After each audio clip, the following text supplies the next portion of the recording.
এ আল্লাহর গোলাম, যে আল্লাহ পাক আপনার আমার এই খাদ্য নামের নিয়ামত দিছেন, আপনি আমাকে সুস্থতা নামের নিয়ামত দিছেন, এগুলো কিন্তু অনেকের কাছে নাই। একটু তার দিকে তাকাই থাকি, তার দিকে তাকাইয়া দেখি যার খাবারের অভাব, সে কত কষ্টে আছে। যার শরীর সুস্থতার অভাব রে মানুষ, একবার হাসপাতালের বারান্দায় তাকাইয়া দেখি তিনি না জানি আরও কষ্টে আছে।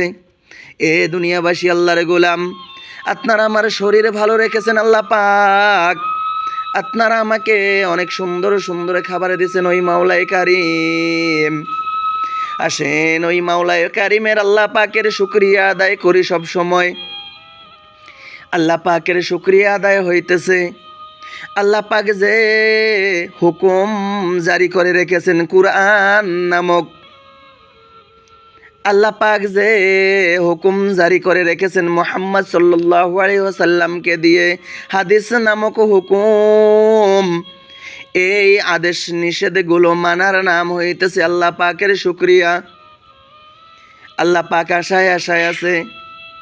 মালিক বলতেছেন, ও দুনিয়ার গোলাম, আমার রহমত তোমার উপর চলমান রইছে।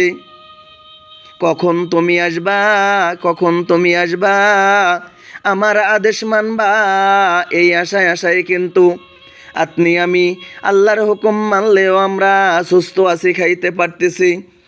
আল্লাহর হুকুম না মানলেও আল্লাহ পাক আমাদেরকে সুস্থ রেখেছেন, আমাদেরকে খাবার খাওয়াইতেছেন।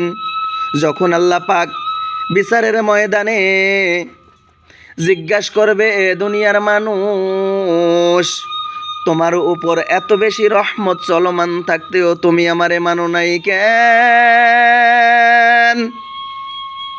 তুমি আমার দেওয়া রিজিক ভক্ষণ করছো, তুমি আমার দেওয়া শরীরে নিয়ে দুনিয়ার জমিনে বেড়াইছো, চলাফেরা করছো, তবু কেন দুনিয়ার জমিনে আমার হুকুম মানো নাই? যারা আল্লাহ পাকের হুকুম মানেন তাদেরকে তো আল্লাহ পাকের কুদরতি অন্তর দিয়ে ভালোবাসেন। আর যারা আল্লাহ পাকের হুকুম মানেন নাই দুনিয়ার জমিনে,